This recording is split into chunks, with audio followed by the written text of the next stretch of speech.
डरावनी डायरी।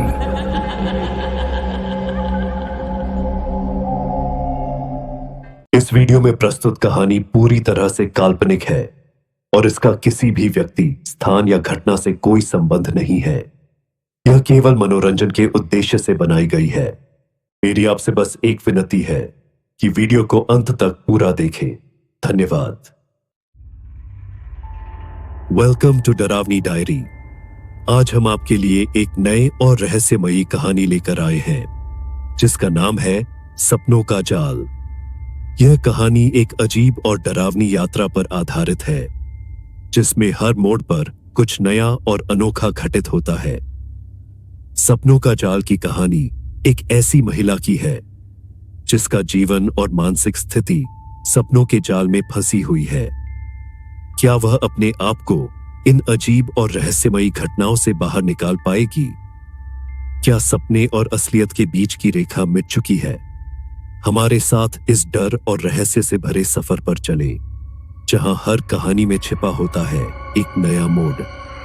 तो तैयार हो जाइए क्योंकि सपनों का जाल आपको एक अजीब दुनिया में ले जाने वाला है।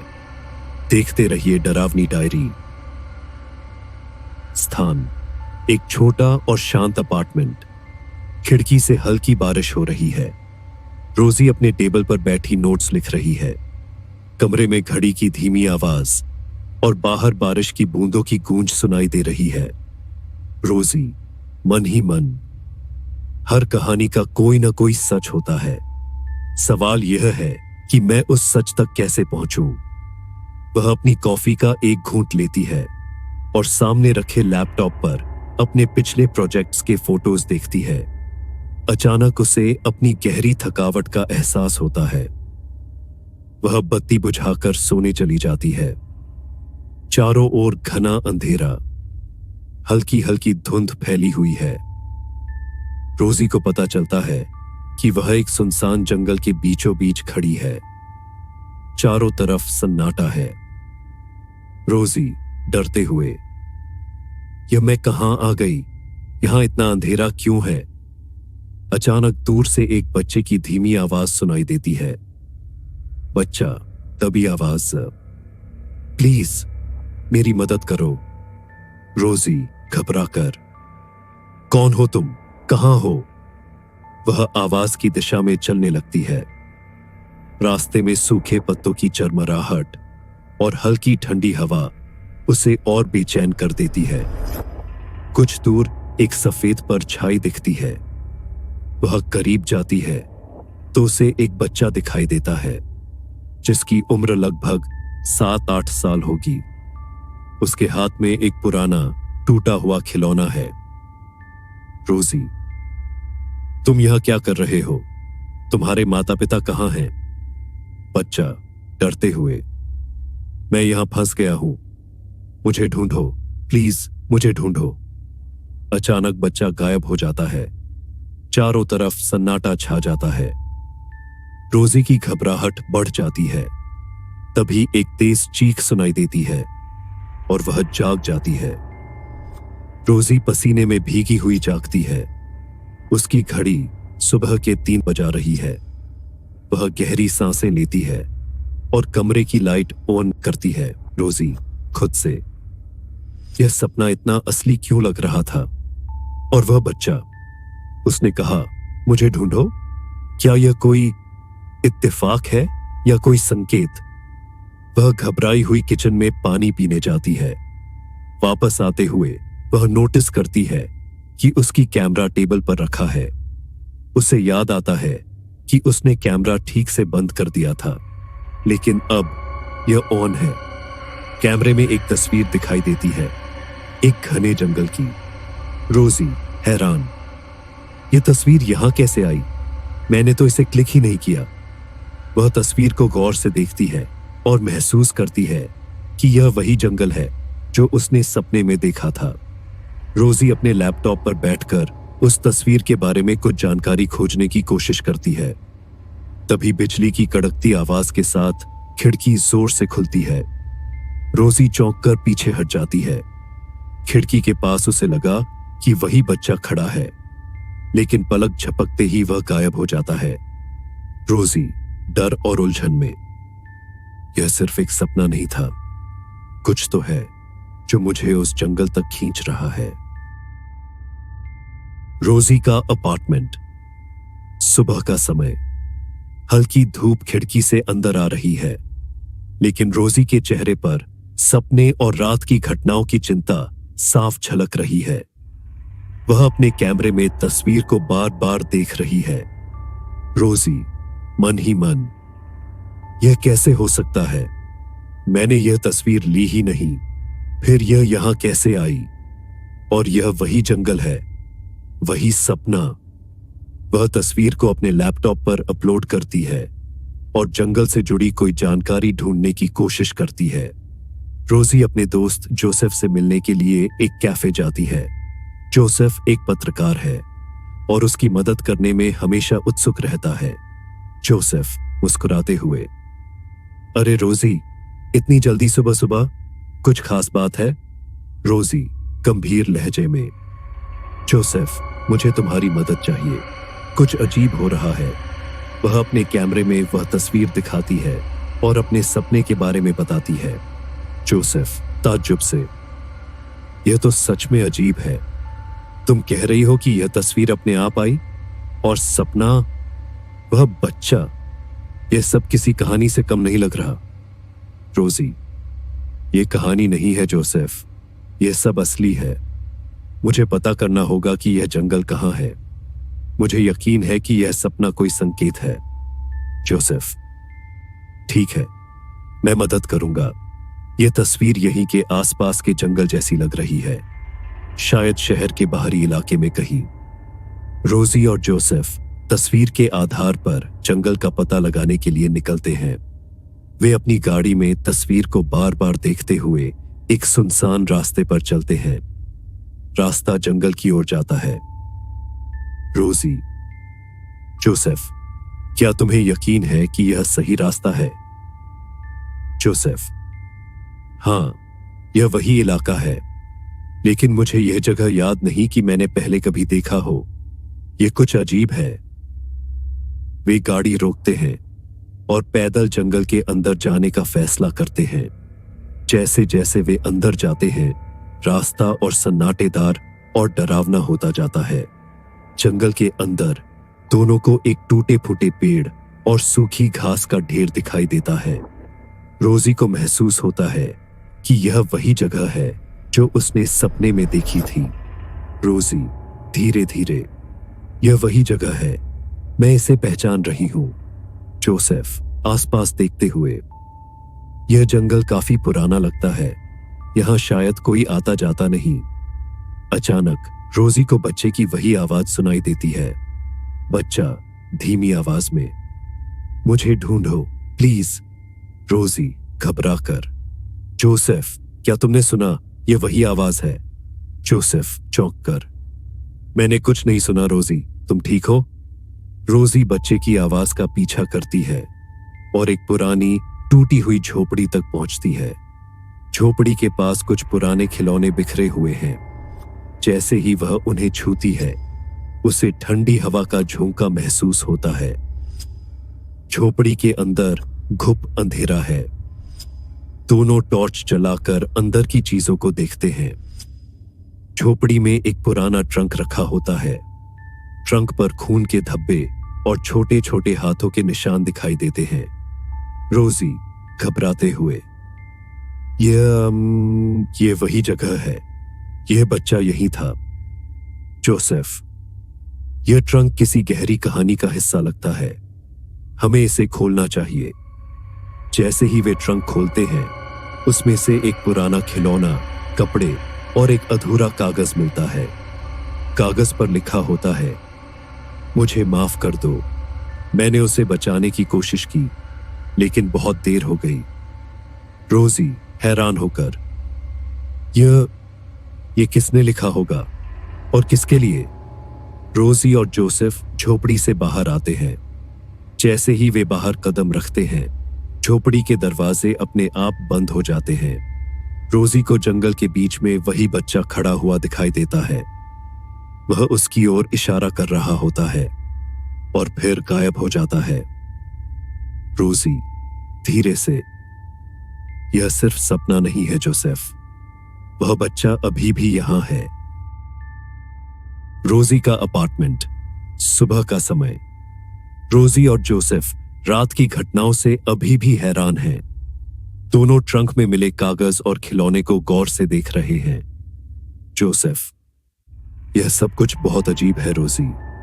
वह झोपड़ी, वह कागज और वह बच्चा, यह सब एक डरावने राज की तरफ इशारा करता है। रोजी सोचते हुए, यह सिर्फ डरावना नहीं है जोसेफ, यह मदद की पुकार है। उस बच्चे की आत्मा यहां अटकी हुई है, हमें सच्चाई तक पहुंचना होगा। जोसेफ, लेकिन यह कैसे मुमकिन है? एक सपना और अब यह सब असली में घट रहा है। मुझे लगता है कि हमें पुलिस को बताना चाहिए। रोजी सख्ती से, नहीं, पुलिस को सबूत चाहिए और मेरे पास फिलहाल सिर्फ ये अजीब घटनाएं हैं। पहले हमें और जानकारी जुटानी होगी। रोजी और जोसेफ उस झोपड़ी में वापस जाने का फैसला करते हैं। उन्हें यकीन है कि ट्रंक और कागज के पीछे कोई गहरा राज छिपा हुआ है। वे झोपड़ी के रास्ते पर लौटते हैं। जंगल में वापस आते ही माहौल और भी अजीब लगने लगता है। हवा ठंडी हो गई है और चारों ओर सन्नाटा छाया हुआ है। जोसेफ आसपास देखते हुए, यह जगह हर बार पहले से ज्यादा डरावनी लगती है। क्या तुम्हें यकीन है कि हमें यह करना चाहिए? रोजी, डर हमें सच्चाई तक पहुंचने से रोक नहीं सकता जोसेफ, बस मेरे साथ रहो। दोनों झोपड़ी के पास पहुंचते हैं। अंदर घुसते ही दरवाजे अपने आप बंद हो जाते हैं। अंदर की चीजें धीरे धीरे हिलने लगती हैं। जोसेफ चौंक कर, ये क्या हो रहा है? यह जगह, यह सही नहीं लग रही। रोजी, शांत रहो, यह शायद उसकी आत्मा का तरीका है हमें कुछ दिखाने का। वहीं पास की दीवार पर उन्हें खरोंच के निशान दिखाई देते हैं। दीवार पर कुछ लिखा हुआ है, मुझे यहां मत छोड़ो। रोजी धीरे धीरे पढ़ते हुए, मुझे यहां मत छोड़ो, यह बच्चा हमें कुछ बताने की कोशिश कर रहा है। रोजी को झोपड़ी के कोने में एक ढीली लकड़ी का फर्श दिखाई देता है। जब वह उसे हटाती है तो उसके नीचे एक छिपा हुआ दरवाजा मिलता है। जोसेफ, ये दरवाजा कहां जाता होगा? हमें इसे खोलना चाहिए। रोजी, यह वही जगह है जहां वह हमें ले जाना चाहता था। हमें इसे खोलना होगा। दोनों दरवाजे को खोलते हैं और नीचे एक छोटा तहखाना पाते हैं। वहां घुप अंधेरा है। वे टॉर्च जलाकर नीचे उतरते हैं। तहखाने में पुराने खिलौने, फटे कपड़े और एक टूटे हुए झूले का ढांचा मिलता है। रोजी को एक और कागज मिलता है जिसमें लिखा होता है, यह सब मेरी गलती थी, मैंने उसे नहीं बचाया, अब मैं भी यहां फंस गया हूं। रोजी हैरान होकर, यह किसी और का नोट है, शायद इस बच्चे से पहले यहां कोई और भी फंसा था। जोसेफ, लेकिन यह सब क्यों हो रहा है? यह जगह इतनी अजीब क्यों है? तभी तहखाने में रोशनी अचानक धीमी होने लगती है। हवा भारी महसूस होने लगती है। एक हल्की सी आवाज सुनाई देती है। बच्चा धीरे से, तुमने मुझे ढूंढा लेकिन तुम यहां से नहीं जा सकते। रोजी और जोसेफ घबरा जाते हैं। दीवारों पर खून के निशान उभरने लगते हैं। तहखाने का दरवाजा अपने आप बंद हो जाता है। जोसेफ चिल्लाते हुए, रोजी, यह जगह हमें जिंदा नहीं छोड़ेगी, हमें यहां से निकलना होगा। रोजी, नहीं, अगर हम भागे तो हम कभी इस राज को नहीं सुलझा पाएंगे। अचानक बच्चा रोजी के ठीक सामने प्रकट होता है। उसकी आंखें पूरी सफेद हो चुकी हैं। वह धीरे धीरे रोजी की ओर बढ़ता है। बच्चा, सिर्फ वही जो मेरी मदद करेगा यहां से जा सकता है। तहखाना जहां रोजी और जोसेफ फंसे हुए हैं। कमरा अंधेरे में डूबा हुआ है और बच्चे की खौफनाक हंसी गूंज रही है। रोजी और जोसेफ दोनों घबराए हुए हैं। रोजी कांपते हुए, जोसेफ, हम यहां से बाहर नहीं निकल सकते। वह बच्चा, वह हमें रोकने के लिए यहां है। जोसेफ डरे हुए, लेकिन वो बच्चा, उसकी आंखें वो सफेद क्यों थीं? अचानक बच्चे की आवाज फिर से सुनाई देती है, लेकिन इस बार यह कहीं और से नहीं बल्कि उनके ठीक सामने से आती है। बच्चा धीरे से, तुम मुझे नहीं बचा सकते। तुम सब मुझे छोड़ दोगे जैसे सभी ने किया था। रोजी और जोसेफ के दिलों में डर और अवसाद का माहौल है। वे दीवार के पास खड़े होकर रास्ता तलाशने की कोशिश करते हैं, लेकिन दरवाजा बंद हो चुका है। दरवाजे के चारों ओर खून के निशान दिखने लगते हैं और ठंडी हवा के झोंके महसूस होते हैं। जोसेफ हड़बड़ी में, क्या हमें बाहर जाने की कोशिश करनी चाहिए या फिर क्या हमें उस बच्चे से बात करनी चाहिए?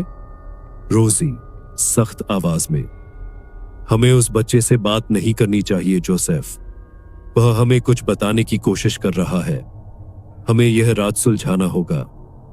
रोजी और जोसेफ तहखाने के चारों ओर तलाश करते हैं और अंत में वे एक पुराना अलमारी पाते हैं। अलमारी को खींचने पर उसमें एक पुराना बक्सा छिपा हुआ होता है। बक्से को खोलने पर कुछ पुराने दस्तावेज और एक तस्वीर मिलती है, जिसमें एक महिला और एक बच्चा साथ खड़े हैं। रोजी तस्वीर को देखकर, यह वही बच्चा है और यह महिला, क्या यह उसकी मां है? जोसेफ, यह महिला शायद यहां पहले आई थी और उसने ही उस बच्चे की मदद की थी। हमें और जानकारी चाहिए रोजी, हमें इसके बारे में और जानना होगा। वे दस्तावेज को पढ़ते हैं, जिसमें एक खौफनाक सच सामने आता है। कागज में लिखा होता है, यह सब मेरी गलती थी। मैंने उसे बचाने की कोशिश की, लेकिन मैं भी बच नहीं पाई। अब वह बच्चा मेरी आत्मा को नहीं छोड़ेगा। अब मैं भी उसकी तरह एक खोई हुई आत्मा बन गई हूं। रोजी आश्चर्यचकित, यह महिला भी उसी बच्चे के साथ फंसी हुई थी। क्या इसका मतलब है कि उस बच्चे का आत्मा अब किसी और को भी फंसा रहा है? जोसेफ सतर्क होकर, यह आत्मा किसी तरह हमारी मदद नहीं चाहती, बल्कि हमें रोकने की कोशिश कर रही है। हमें वापस उस झोपड़ी तक पहुंचने का तरीका ढूंढना होगा। तभी अचानक कमरे में अजीब सी आवाजें आती हैं। हवा से बक्से गिरने लगते हैं और एक तेज चीख सुनाई देती है।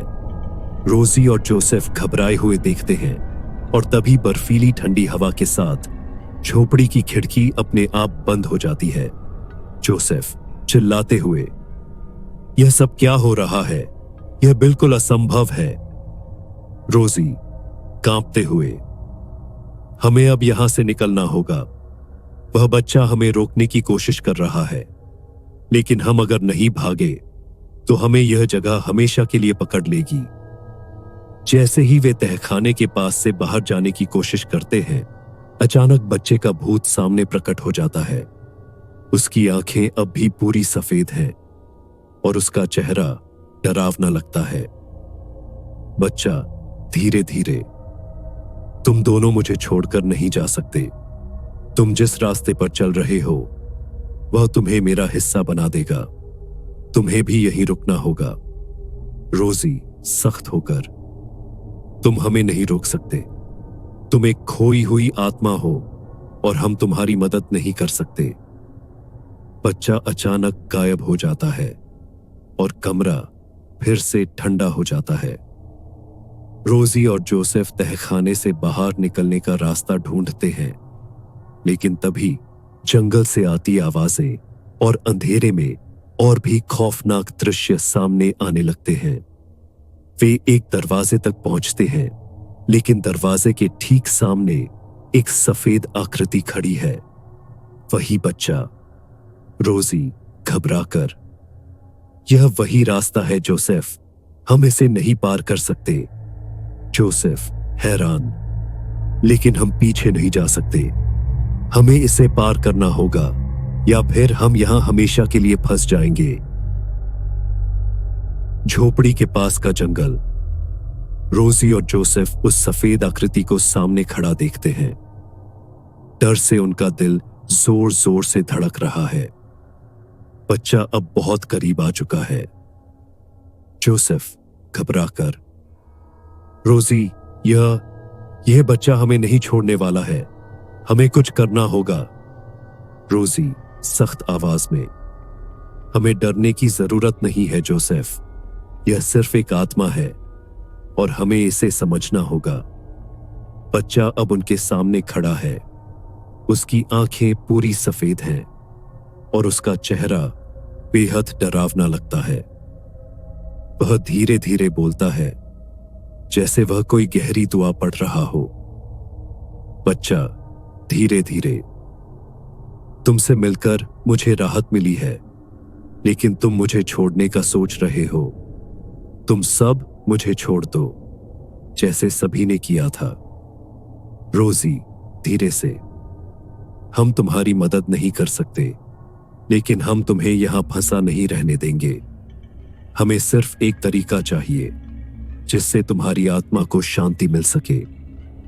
रोजी और जोसेफ धीरे धीरे उस सफेद आकृति से एक कदम पीछे हटते हैं, लेकिन बच्चा उनकी ओर बढ़ता ही जाता है। जैसे ही वह दोनों पलटते हैं, उन्हें जंगल की अजीब आवाजें सुनाई देती हैं और वातावरण में घना अंधेरा छाने लगता है। जोसेफ घबराते हुए, ये जंगल और भी डरावना हो गया है, कुछ ठीक नहीं है, हमें पीछे हटना चाहिए। रोजी, हम नहीं भाग सकते जोसेफ, यह आत्मा हमें भागने नहीं देगी। हमें इसे समझना होगा और यही हमारा एकमात्र रास्ता है। वे धीरे धीरे सफेद आकृति के पास पहुंचते हैं और बच्चा अचानक उनके सामने एक पुराना पत्र रखता है। उस पत्र पर लिखी होती है, तुम मुझे यहां से ले जाओ या मैं तुम्हारे साथ रह जाऊंगा। रोजी और जोसेफ पत्र को ध्यान से पढ़ते हैं और उन्हें समझ आता है कि यह किसी बड़े रहस्य का हिस्सा है। उस पत्र में एक जगह का नाम लिखा होता है जो इस जंगल के अंदर गहरे में स्थित एक पुरानी तिपहिया झोपड़ी का है। जोसेफ अचंभित होकर, यह जगह, हमें इसे जानना चाहिए। शायद वही जगह हमें इस आत्मा की कहानी बताएगी। रोजी निराश होकर, लेकिन हमें वहां तक कैसे पहुंचे? यह जंगल हमें कहीं नहीं छोड़ने वाला। तभी अचानक बच्चा फिर से बोलता है, बच्चा ध्यान से, अगर तुम मुझे सच बताओ तो तुम्हारी आत्मा सुरक्षित रहेगी, लेकिन तुम कभी लौटकर नहीं आओगे। दोनों अब उस पुराने तिपहिया झोपड़ी की दिशा में बढ़ते हैं जहां बच्चा उन्हें ले जाना चाहता है। जैसे जैसे वे आगे बढ़ते हैं, जंगल और भी घना होता जाता है। चारों ओर बेतहाशा हवा, अजीब आवाजें और पेड़ों के शापित रूप उन्हें घेर लेते हैं। अचानक घना अंधेरा छा जाता है और दोनों को महसूस होता है कि वे अब जंगल में खो चुके हैं। रोजी घबराए हुए, यह क्या हो रहा है? हमें वापस मुड़ना चाहिए।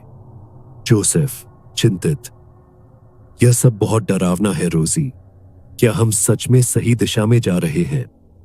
तभी जंगल के बीच एक प्राचीन टूटी हुई झोपड़ी दिखाई देती है। वही तिपहिया झोपड़ी जिसके बारे में पत्र में लिखा था। रोजी और जोसेफ झोपड़ी के पास पहुंचते हैं। झोपड़ी पूरी तरह से टूट चुकी है और अंदर से अजीब सी आवाजें आ रही हैं। उनके कदम भारी होते जाते हैं, लेकिन वे अंदर जाने का फैसला करते हैं। जोसेफ ज्यादा डर से, यह जगह तो बिल्कुल भूतिया लग रही है, क्या हमें यहां जाना चाहिए?